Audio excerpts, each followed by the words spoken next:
walking through a ghost town. Y'all ain't playing my sounds. Don't tell me to calm down. Don't tell me to calm down. Only time I go backwards is when I wanna moonwalk. Don't test me, my mood's wrong. Don't test me, my mood's wrong. We are who we say that we are. You were lost in the stars, and it's all from the start. Never running no pace, never on the right page, but we still read that book, and we still run that race. Mississippi Racer riding out, no shortcuts, no time for that. Mississippi Racer riding out, till the wheels fall off, I'm driving that. Mississippi Racer riding out, we'll stop burning, strike the match. Mississippi Racer riding out, red light, green light, red light, good night. Red light, green light, red light, good night. Red light, green light, red light, good night. Red light, green light, red light, good night. Red light, green light, red light, good night. Time to chill, don't sweat it. Good morning and welcome. It is Coffee and Sports. It is the morning show powered by Wire to Wire Network. I am Chris, and of course, that over there is Mo. Mo, how are you this morning, sir? Doing great on Amazing Tuesday. Mo, let's start with this. So, we got Bronny James, all right, brand new Los Angeles Laker. And we knew, I think you and I knew. Other people, maybe they're still in denial. But we knew that eventually, when this was all said and done, wherever Bronny went, LeBron was probably going to end up. And we don't know what's going to happen for sure, because LeBron, we still think, is going to test out his options and whatnot. But you look at this and you say to yourself, Mo, because there was a turn. The initial, before the draft, it was off LeBron and Clutch Sports and Rich Paul. They're pulling all these strings. He only worked out for 2 teams. Other teams can't even get a hold of him, Mo, to schedule a workout. Oh, by the way, he played half a college basketball season. He averaged like 3 points a game or something a little less than that. Most NBA analysts don't even think he should be going in the draft. Most predict him to be an undrafted free agent. This was all the narrative coming in, and it was a pretty consistent narrative. And then you hear that, well, maybe the Suns are going to take him, or some other team might draft him to hope to lure LeBron away. And then you hear that the Lakers are probably going to take him because that's where LeBron wants to be, and LeBron wants to play with his son. And then it happens, right? The draft happens, and then this weird thing happened, Mo. There was a pivot. And then you see analysts on ESPN and Fox Sports, and they're like, what would you have done if it was your son? If it was your son, of course, you would have put him in the best position to succeed. Of course, you would have pulled any string that you could pull. This is different. This is an opportunity for a father and a son to play together. This isn't about talent. This isn't about and any of that stuff, Mo. This is a moment. This is a moment for a father and son to do something historic together. Everyone just needs to relax. These moments don't happen all the time. And that's where we are today, Mo. So I look at that, right? Because now this is an NBA conversation. I look at that narrative, and we're not talking about Bronny being the best player. We're not talking about Bronny being the most deserving player. We're not really even talking about skill, to be honest with you. We're just talking about a situation. And we're talking about a situation where everyone's like, stop it. Just understand the moment, Chris. Understand the moment, appreciate the moment, accept it, and move on. So, Mo, I ask you this. Why can't we do that with Caitlin Clark? Why can't we stop talking about stats? Stop talking about where she ranks as the best player and not the best player, or top 15 or top 20. Why can't we? Because we just did it with Bronny. All those LeBron fans, Mo, just appreciate the moment, Chris. It's the moment. Father, son. It doesn't matter how good Bronny is. It doesn't matter if there were 15 more talented players that should have been drafted by the Lakers. It's the moment. And then we just talked a few weeks ago about Caitlin Clark and the Olympic team. Well, she's not good enough. She hasn't earned it. There's better players than her. You can't. Who are you going to take off the team? You can't bring a lesser player just because of their name. Mo, isn't it the same conversation? isn't it the same conversation? Bronny isn't as talented as people that weren't drafted. There are Mo. I don't know the young man's name, and maybe you do, but there was an undrafted player. He led his team to a national championship. He was the reason that his team, a big part of the reason, won a national title. He wasn't drafted. You compare his college career to Bronny's college career, 99 times out of 100, you're taking him, not Bronny. But Bronny was drafted. But it's okay, Mo, because it was a moment. We need to think bigger than the game. But apparently when it comes to Caitlin Clark, don't you dare think bigger than the game, Mo. It's numbers. It is numbers. It is years put in. I just thought it was an interesting comparison this morning, Mo. It is an interesting comparison, although I think it is different. Look, to be fair to Caitlin, she doesn't have an older sister who's one of the greatest players to ever play the game ahead of her. Fair. She doesn't. So what Bronny says that Caitlin doesn't have is he has a cloak, and that cloak is his father. Sure. My being a Laker fan, I take it like this. I don't know what the young man will or won't be, but I'm open-minded. He's an ultra talented athlete. What he will be as a player when you put him on the floor with 9 other players, I don't know. But I'm open-minded. And he is a rookie. And I think you should treat him like you treat any other rookie, even though he has the last name that he has. So maybe he will actually earn his way at some point into the rotation or get meaningful playing minutes at some point, maybe late in the season. I don't know. But he's where he is because he has a cloak and he has a father who's as powerful as he. Let's be honest. And to be fair, what LeBron James has done on and off the field, what LeBron or on the court, what he's done in the NBA, the power that he has, he earned it. He earned this power. And to be honest, he wouldn't have the power that he has unless the ownerships that he has to deal with throughout his career has given him that power. If LeBron played for the Miami Heat and he wanted Bronny drafted 55th, I don't think Bronny's going to be in Miami Heat. That's just what it is. I don't think it would have happened. But being what the Lakers are, how Jeanie is, she's got an old school mentality. I'll do what my superstar needs me to do. And Bronny may very well turn out to be a really good player. Again, like I said, I'm open-minded. Caitlin Clark, as talented as she is, she doesn't really have somebody paving the way for her. The thing is, she's paving her own way. She's kind of on an island. It's similar, but it's different because Bronny's coming in and there's people saying this guy shouldn't have got a shot. And yet at the same time, they're also saying, yeah, but I see why he got a shot, right? She's coming in and they're saying like, they're acting like she's a savior of the league and people are going to tune in to watch because she's coming. Well, they are. They are tuning in to watch because she's there. And she's brought a whole new fan base with her. And yet, like you said, with her, they want to make it about numbers. And it's interesting because I don't know that Bronny's not the player that Caitlin Clark is. He's not better than she is. You know what I mean? Like, if Bronny James were to average just the numbers that Caitlin Clark is putting up right now, if he did that in his rookie season, the media would go through the roof and talk about how talented and how superior and how gifted and how special he is.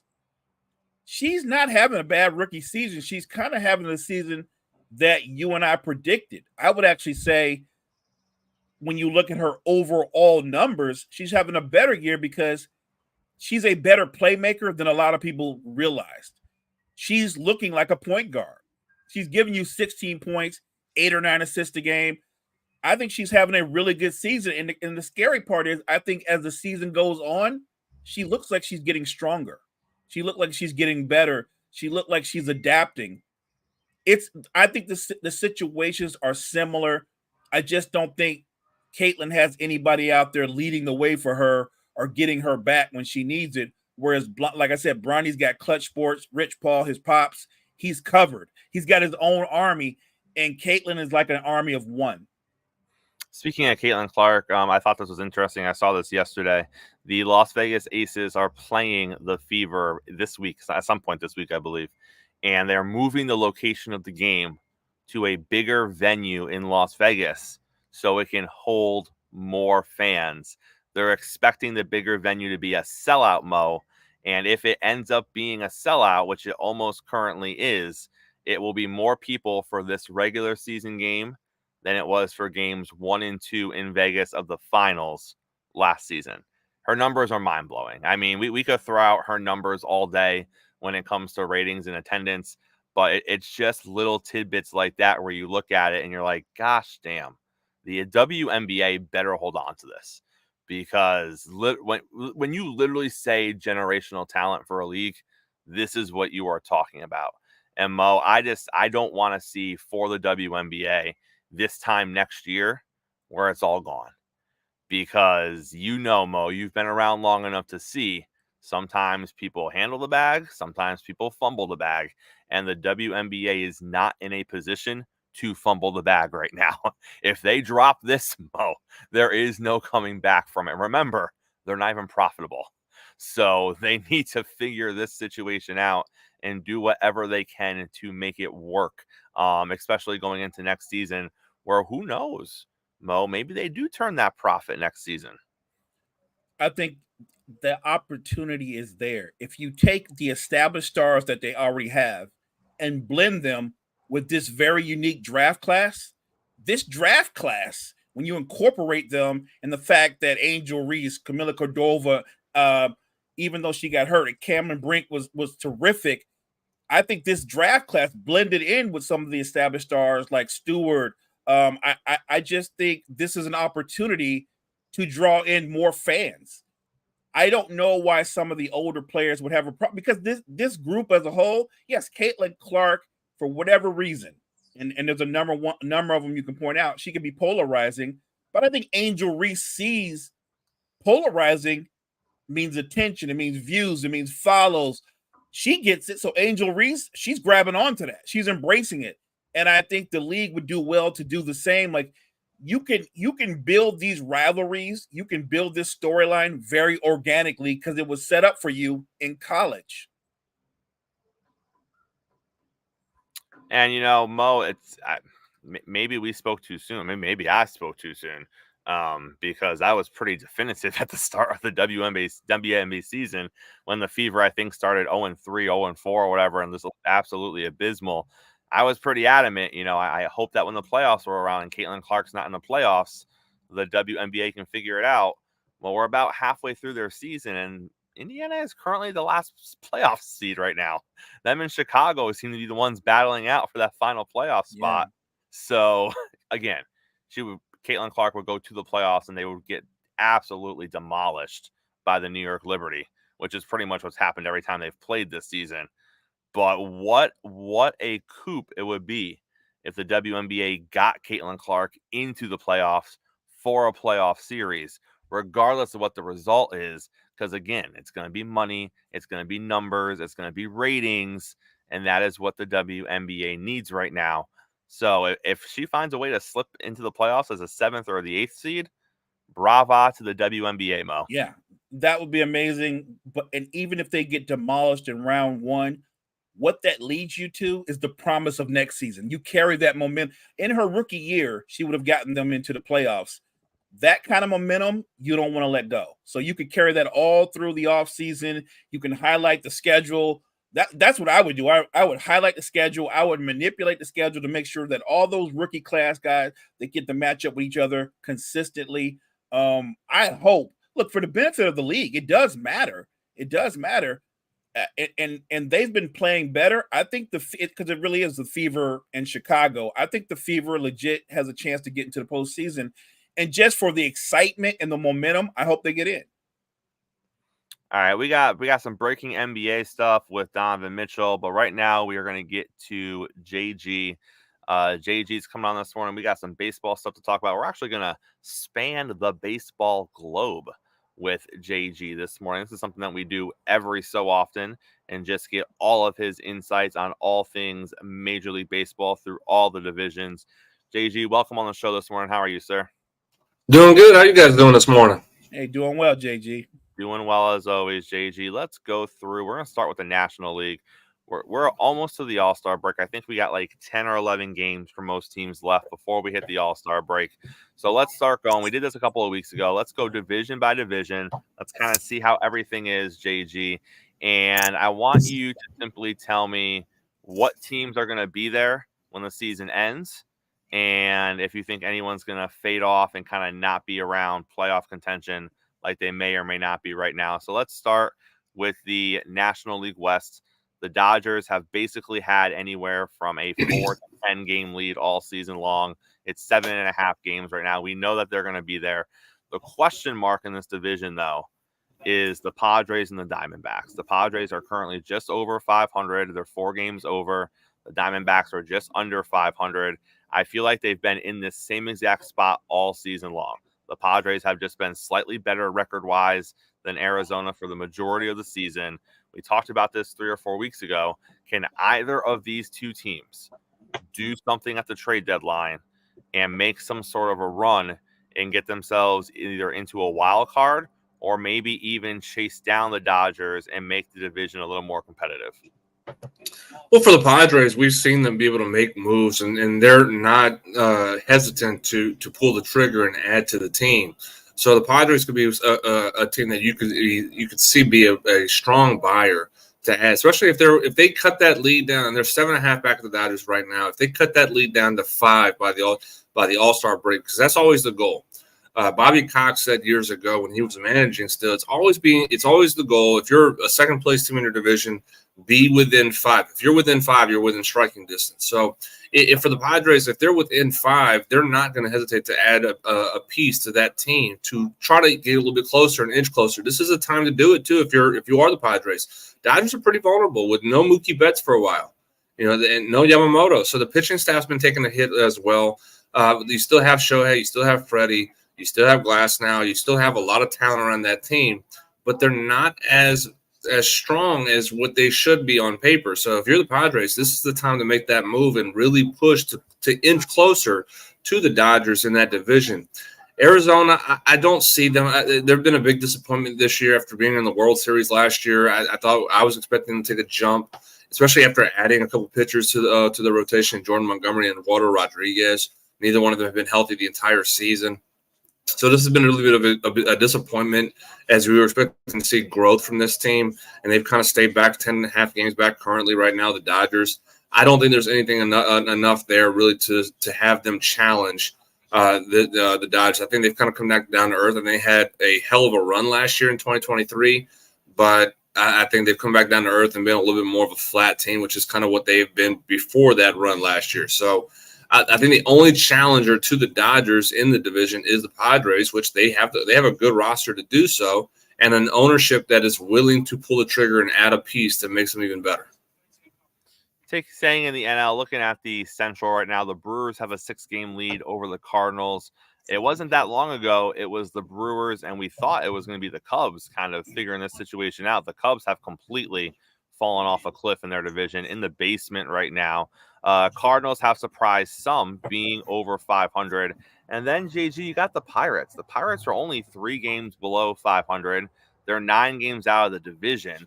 I know the Brewers have been playing well, but, you look at the Pirates and some of the young players they have, especially their stud pitcher over there. Is there anything the Pirates can do over the second half of the season to maybe not necessarily chase down the Brewers, but kind of get themselves into wild card contention and maybe make a little postseason run here? More consistency as far as on the offensive side. You have good pitching. I mean, you have 2 young studs and Jared Jones and Paul Skeens, as well as Mitch Keller still in the rotation. So you have 3 really solid arms. There's no reason why you should be a 5-5 in the last 10 5-5 in the last 10 games. You should be winning more, but the offense has been inconsistent. If you're looking for Pittsburgh to make a move, they're going to have to try to do something to the lineup.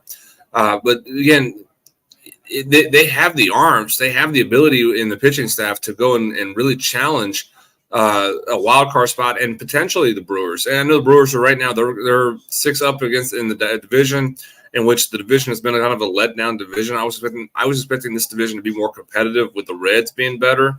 They've fallen flat. With the Cubs being better, they've fallen flat.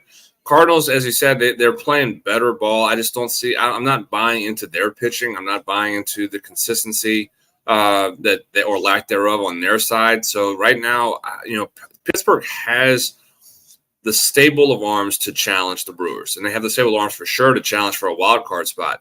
But the offensive side of the ball is what's going to have to really help them out a little bit more. And I'm not buying in. I think Brian Reynolds is doing really well. Brian Hayes it's kind of been a down year disappointment this season with injuries and lack of performance. O'Neal Cruz has not been the same since he's had the foot injury last year.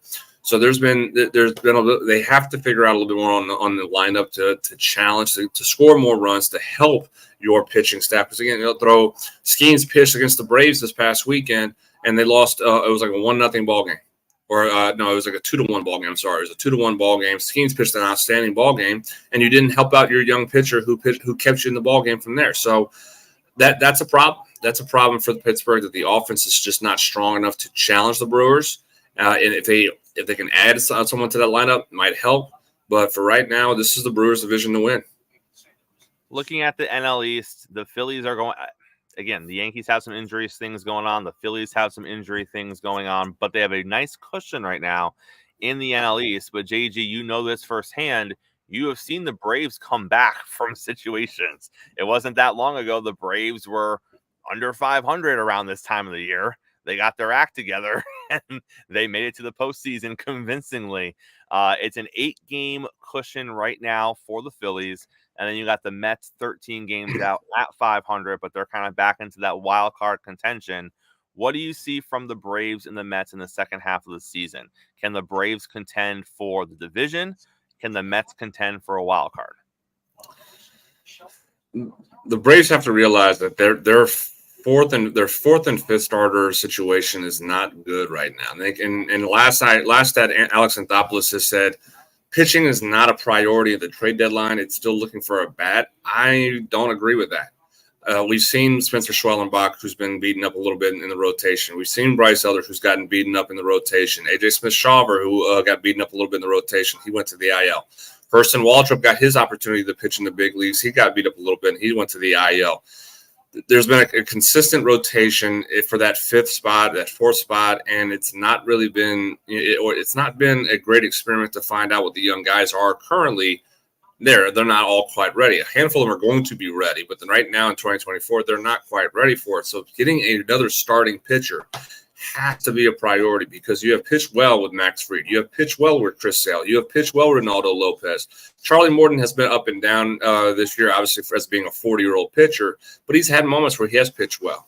So that last spot has to be something that you have to target. You can't keep throwing out there a rookie and then losing that game. You had a chance to sweep Pittsburgh, and you did not get the opportunity to do that with Schwellenbach struggling and on Sunday. So that is a must add to have. I don't agree. I think could you add another bat in the lineup? Yes, absolutely. I think you can add another bat to the lineup, because Adam Duvall has just not been that good this year as well. And getting a little bit with losing Acuna and having Duvall play every day, that is not his game anymore. So trying to find someone at least in left field that can really take that spot is going to be a very must, especially once Michael Harris comes back from his hamstring injury that he sustained earlier this year. For the Mets, I'm not buying the Mets just yet, because I don't buy the plan or lack thereof plan that the Mets have. We don't know what their plan is. I said that with you guys yesterday. We don't really know what they're going to do. Are they going to try to buy at the deadline, or are they going to sell at the deadline? Or are they going to stand pat and just keep it as is? We don't really know. They're just playing really well, and you have to give credit to the players for the reason why they're doing that. But at the moment right now, I'm not buying into the strength of what the pitching staff is really doing. That's consistent. I think they caught a hot streak right now. But at some point, they may come back down to earth. They may be just a 500 team, which is what they currently are right now. They may just stay as a 500 team and be at that all season. I don't buy that the Braves are going to catch the Phillies this year. I think everything is falling in place. I know the Phillies gotten a little bit of the injury bug themselves recently, with Harper and Schwarber going down for a couple weeks or a week and a half or so. But I think this is the Phillies' year to win the division. I think they're too strong right now, with the Braves taking too many hits they've sustained with Strider and Acuna going down for the year. I just think that they are. This is the year for the Phillies to win the division. I hate saying that, But the reality is there that this is the Phillies. That this team is they're doing everything right. The Phillies are. They are doing everything right. They're winning games. They're competing in every aspect in the mound, on defense, and scoring runs. That's a loaded team that's playing really well. And if you're a loaded team that's playing well, it's going to be very difficult to catch you. Let's talk about the American League West. We joked about this months ago, that either Texas or Seattle better start winning games and putting away the Astros. Otherwise, it's going to be trouble. Well, here come the Astros, JG. Are the Astros going to win this division? Yes. No, without hesitation, yes. I was talking to a couple people the other day. I go, shame on the Mariners and Rangers for not putting the Astros away when they had the chance to do it. Either one of them. Somebody step up and claim this division when you had the Astros down. And nobody took advantage of this opportunity. Nobody took advantage of the situation that the best team in this division for the longest time is struggling and was down, and you could have put your foot on their neck and really kept them down this entire season. And they did not do that. They allowed this Astros team to gain a little bit of heat, get a little bit of confidence, and go on a run. And here we are now, the Astros 3 games back to the Mariners. We could see the Astros, and I'm actually thinking this is probably going to happen. We could see the Astros leading the division by the All-Star break. And it's not in the schedule lines up that, Texas plays San Diego next. Mariners are having a little bit of a tough schedule going into the All-Star break too. This is lining up for the Astros to run away with this division. If they take the lead by the All-Star break, they're not relinquishing it. I don't see anybody in this, especially with the injuries that the Rangers had, the inconsistency on offense, and even the inconsistency pitching-wise that the Mariners are having. I don't see that anybody's going to – if the Astros take first place, I don't see anybody catching them. This is my last year ever doubting the Astros in the first half. And if they have a slow start in 2025, I am not buying a drop off of them until they are officially eliminated from playoff contention in September. That's what this team does. As I've said before, championship caliber teams find ways to win. And that is exactly what the Houston Astros have done. They found a way to get back in and start winning games again. JG, the best team percentage points wise in the American League right now are the Guardians. They also own a very impressive home record. The Guardians are 26-9 playing at home. I believe they are the only team in the American League, and I think they're actually the only team in baseball that has single-digit losses at home. They got a 6-game lead over the Twins.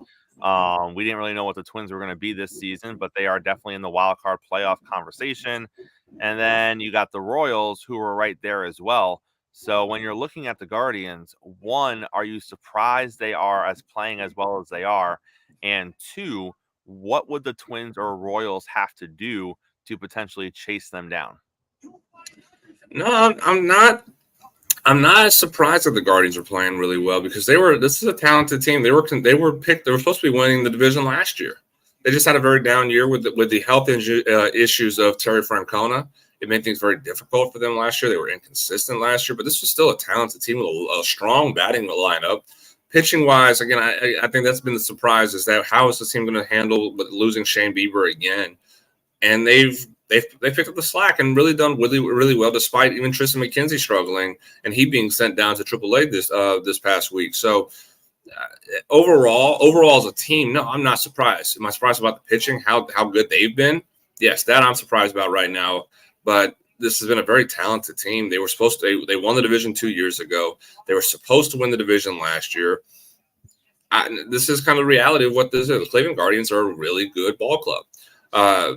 I don't buy the Twins still. I think the Royals are, and they've had a very bad month, but I think they're gonna turn it around a little bit, especially being a young team. They have two choices: learn to win games at this point, being a young team, or you're gonna end up folding. We're gonna talk about the Royals being back in the bottom part of the division, or at least mid-level of the division, because the division's not after them. It's not really that great with Detroit and Chicago, 4th and 5th place. So.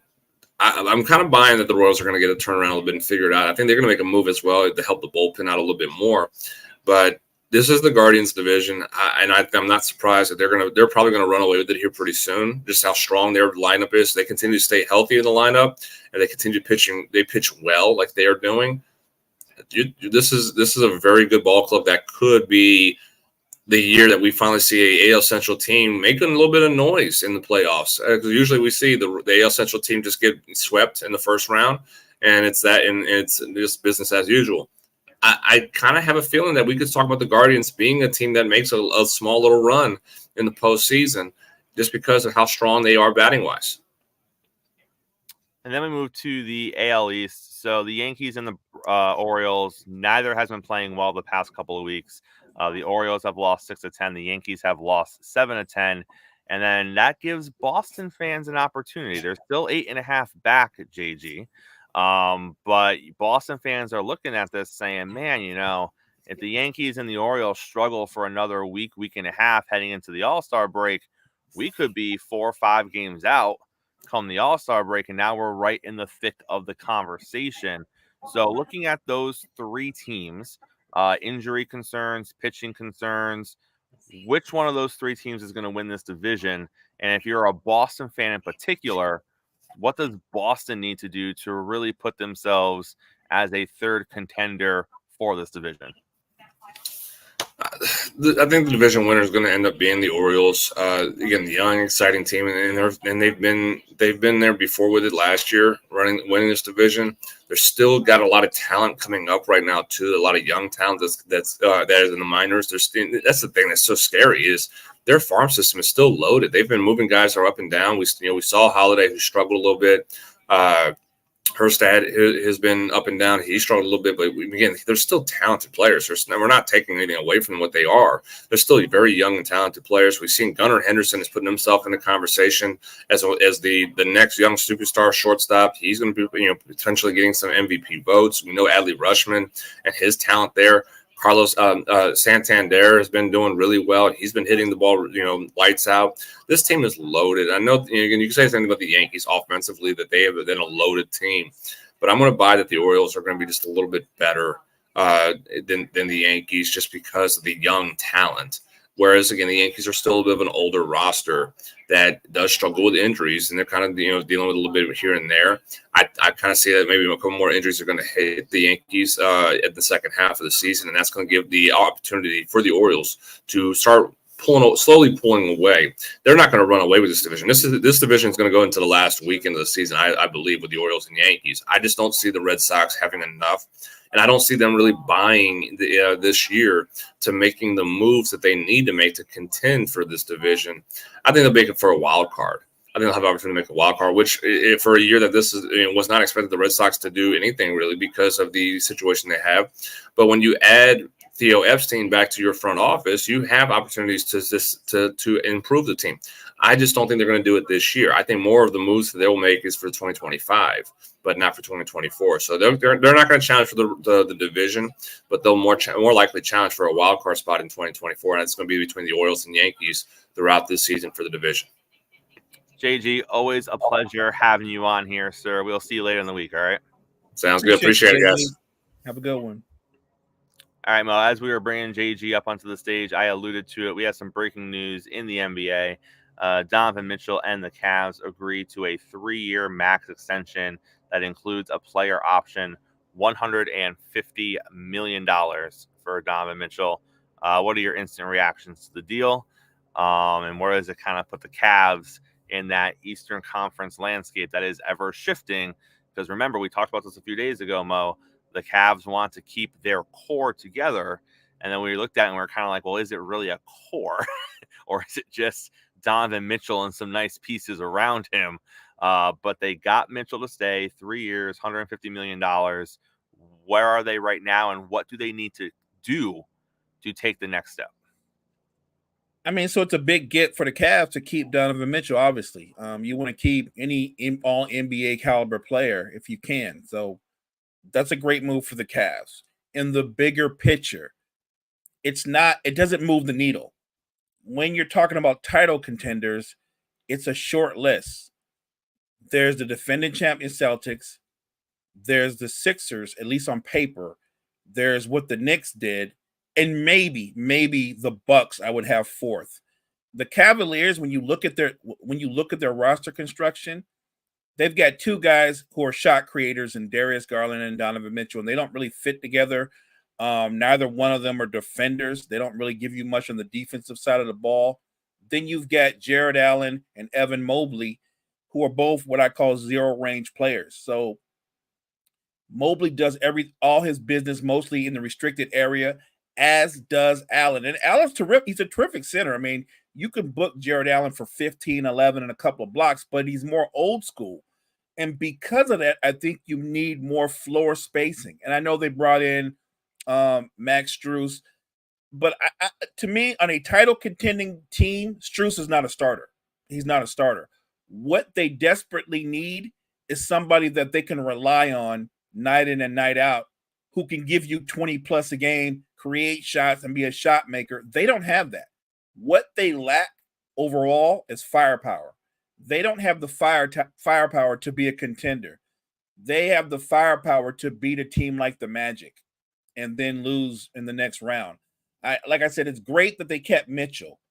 What they need is somebody to put alongside Mitchell to make them legitimate contenders. What they are right now is a playoff team, nothing more. Breaking the hearts of Cleveland fans, Mo. Breaking the hearts of Cleveland fans. I'm telling them there's hope. just be realistic in your hope. It's not like we kept Mitchell, so that means you're probably the 5th or 6th best team in the conference. That's what it means. Another big move yesterday is Jason Tatum gets paid. The Celtics have locked up their stars. The Celtics are paying a lot of money for their team. And Mo, we talked about this. We said that if Boston wins the title, everyone's getting paid because it's all the feel-good vibes, and everyone's getting paid. What is, in your opinion, the window for this Celtics team, looking at the landscape in the East and looking at potential challengers in the West? Remember, we're talking about an NBA, and we don't quite know how everything else is going to play out this offseason, but we have a pretty good look at it right now. We're talking about an NBA where Boston might be the only dynastic type team in the league right now. You have a bunch of other good teams.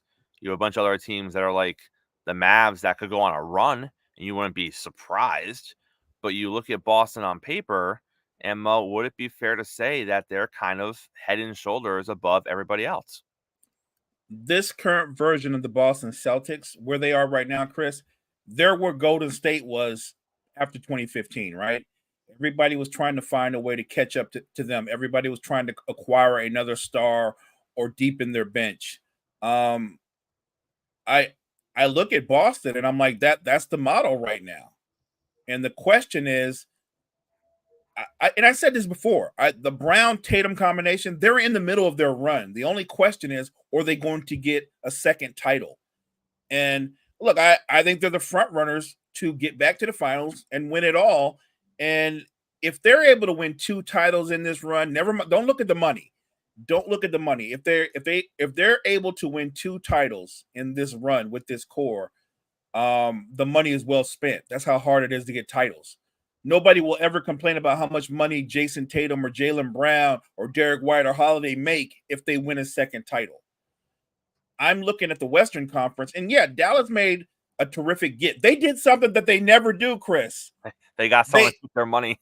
They got somebody to take their money. They got a big name free agent. That never happens. Here's the crazier part to that story. The Lakers offered Clay more money. They offered him $80 million. 80. And more years. Right. He went to the Mavs for 50. And people were like, well, that's really more about it. Would have been a sign and trade. It wasn't just that.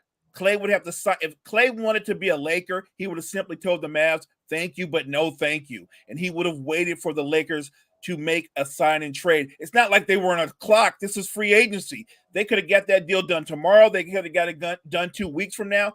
Clay did not want to be a Laker. And I told people this. On the show yesterday, you asked me, did I think Clay was going to be a great fit for the Lakers if they got him? He absolutely would have been. But I live in reality. Plain and simple.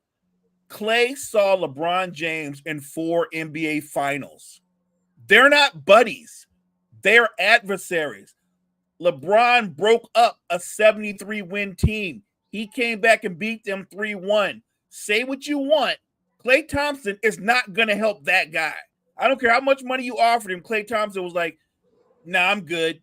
I'm good. I knew he was not coming to the. I didn't know if he's going to the Mavs, but I knew he wasn't coming to the Lakers. And if you follow NBA basketball, Clay has he's got that credibility, as people will call him. He's a real one. Maybe KD can get beat 3-1 by a team, and then he can go join them and let bygones be bygones. Clay's not that dude. He's not helping LeBron win. The Lakers targeted 3 particular players. I don't even know why they did. They wanted Harden. Nope. They wanted Valanciunas. Nope. They wanted Klay Thompson. Nope. Now they're saying, well, they're interested in DeMar DeRozan. And then it's DeRozan doesn't shoot the 3 well. He doesn't. It doesn't mean he wouldn't be a terrific pickup, because he's a monster anywhere inside the 3. Mm-hmm. And yet I'm not sure DeMar DeRozan doesn't feel the same way like Klay does. Like, I'm not helping that guy. DeMar is from California. It's his hometown. But guess what? There's a couple of teams in California. He could still be in California, right? So it wouldn't shock me if DeRozan went to the Clippers. It wouldn't shock me if he considered joining the Warriors. Although I will say, looking at the Warriors right now, it's a mess in Golden State. Yeah, look. But it's funny. Golden State had that D'Lo deal was on the table, and they're like, nah. if that's what you're coming with, the answer is no. Right. They told the Lakers, like, yeah, we're not at our strongest right now, but we're good. We'll pass. Like, we're not taking that off your hands. Yeah, because they're like, you must have forgot we had the D'Lo experience already. We're good. We're cool. Yeah, the landscape, yes, the Western Conference has always been considered the deeper, more talented conference, but I'm not so sure that the top 3 teams in the East aren't better than the top 3 teams in the West. And one of those top 3 teams, the Denver Nuggets, I don't know if they're a top 3 team now. They just keep losing impact players. Like, at some point, like I told you on the show yesterday, it comes down to that second apron. It comes down to money. Denver's going to have to make a tough decision between Aaron Gordon and Porter Jr. My gut feeling is if they have to, they're going to lose Aaron Gordon. You're not going to lose a younger player and who also can stretch the floor out and is still developing. They're so locked in money-wise, and they're trying to extend Jamal Murray. But when you lose KCP, following up the other year where you lost your entire bench, right now we're looking at Denver and we're talking about them differently, Chris. We're saying, well, you still got a chance because you got Joker and Murray. But what we're not saying is Denver's one of the 2 best teams in the West. We're not saying that anymore. That's what makes the NBA interesting. And I would love to see what LeBron does. You started the show out with this. What LeBron does, because he said, I'm willing to take a pay cut if the Lakers can bring in a significant impact player. Well, everybody that they were looking to get is gone. So I'm guessing if LeBron comes back to the Lakers, no pay cut. Correct. No discount. Right. You take a look, and I've already saw it down in the chat a little bit. Well, Kyrie was on that team too, guys. Don't forget, Kyrie was on that team too. It wasn't his team. It was LeBron's team. And yes, Kyrie was an intricate part of that comeback for the Cavaliers, but it wasn't Kyrie's team, Mo.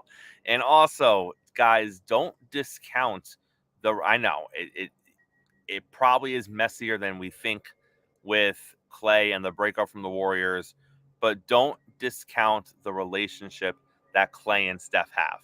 Right. Don't discount that.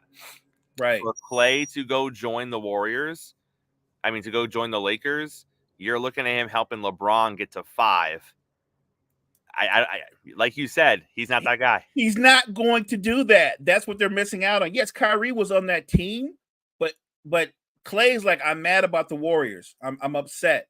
But Steph's my guy. I'm not helping LeBron get to 5. And let's be real. Don't forget, the first time they met in the finals, Kyrie got hurt.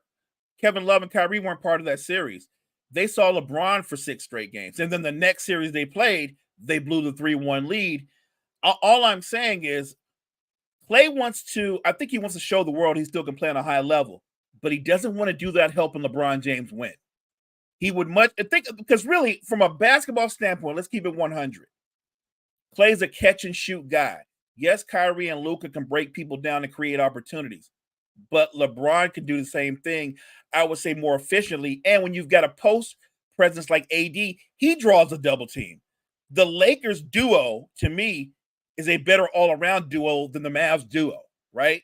And yet Clay still was like, "Nah, I'm gonna go there. That looks good to me. I'll take less money and I'll go there." That literally was a move, Chris. Not all about money. That was all about all the little things. His relationship with Steph, his relationship with LeBron as a competitor. It did not shock me at all that Clay signed elsewhere. I just didn't know it was going to be the Mavs for sure, and here it is. All right, Mo, let's grade some of the other deals. We got Isaiah Hartenstein going from the Knicks to the Thunder, 3 years, $87 million. What kind of grade are you going to put on that? I think it's an A. I think it gives Oklahoma City, it gives them some size, it gives them a dog in the post. It also can change up their closing lineup. Because of his versatility where he can step away from the basket, you could have Hartenstein at the 5 and Chet can play the 4, which I think you'll see more of that throughout the season. Not to mention what they did with Caruso. So they've become more versatile and they've become a lot tougher. Tobias Harris agrees to a 2-year, $52 million deal. He is now a Detroit Piston. Well, it's an A because he got the $52 million. It's an F because he went to the Detroit Pistons.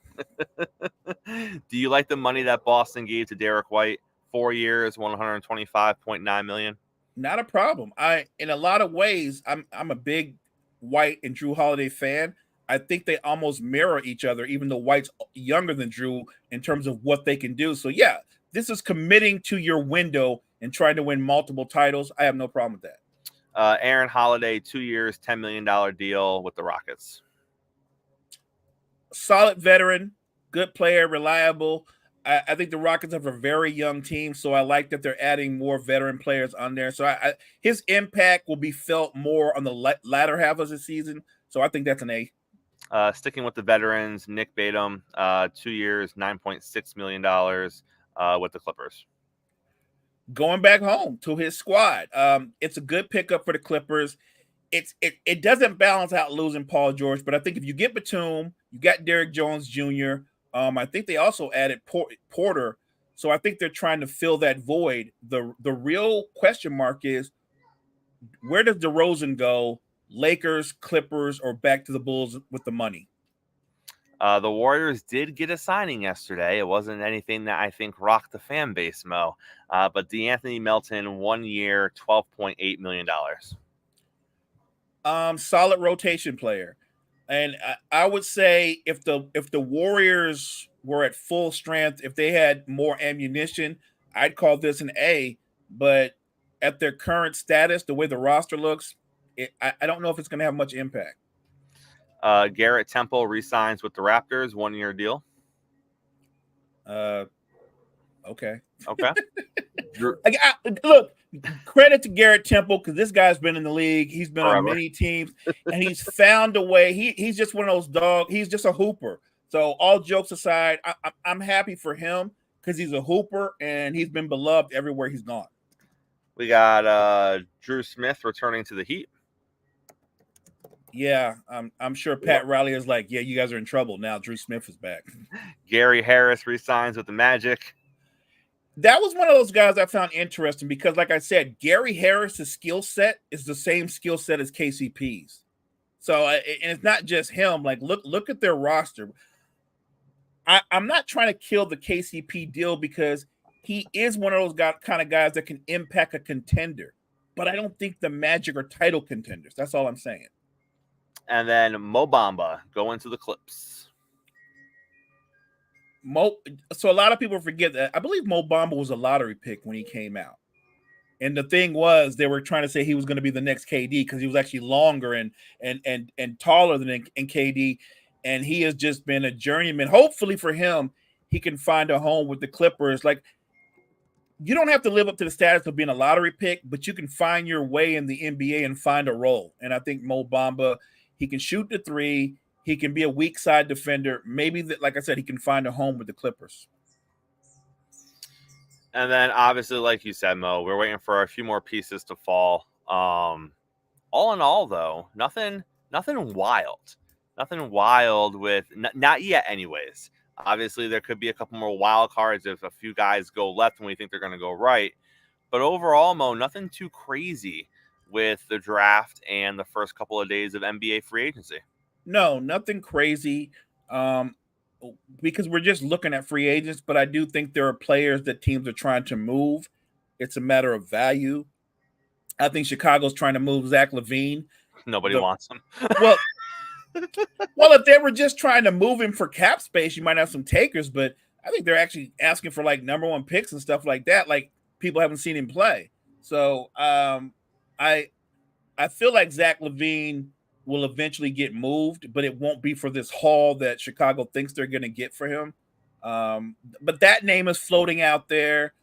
I just think right now, nothing, like you said, nothing crazy has happened. And barring a major trade that you and I don't foresee coming, I think most of these rosters are pretty set. And look, if you're a Laker fan, I mean, all I can tell you is there's a chance, right? You can still win. And I'm not trying to be a downer. I'll put it to you this way. I'll give you the positive. You have 2 top 10 players on your roster. I don't think there's another team in the NBA that has 2 top 10 players on their roster. You can argue maybe Milwaukee, but I would rank AD higher than I would rank Dame. So I'm going to say there isn't another team that has 2 top 10 players. And off of that, you should be able to be, to me, a playoff contender at least. Mo, good show on a Tuesday. Take us to the end, sir.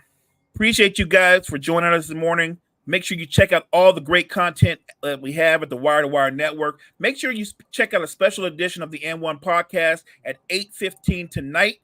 We're going to go over NBA free agency. Check out all the great content we have at the Wire to Wire Network. Wire to Wire Network, we appreciate you. Make sure you're back here, same time, same place tomorrow. We're going to have Will on the show breaking down all the free agency stuff we've been talking about these first couple of days of the week. And the NFL genius himself will be here to discuss some football. All of that and more, coffee and sports. It's the morning show, powered by Wire to Wire Network, and we'll see you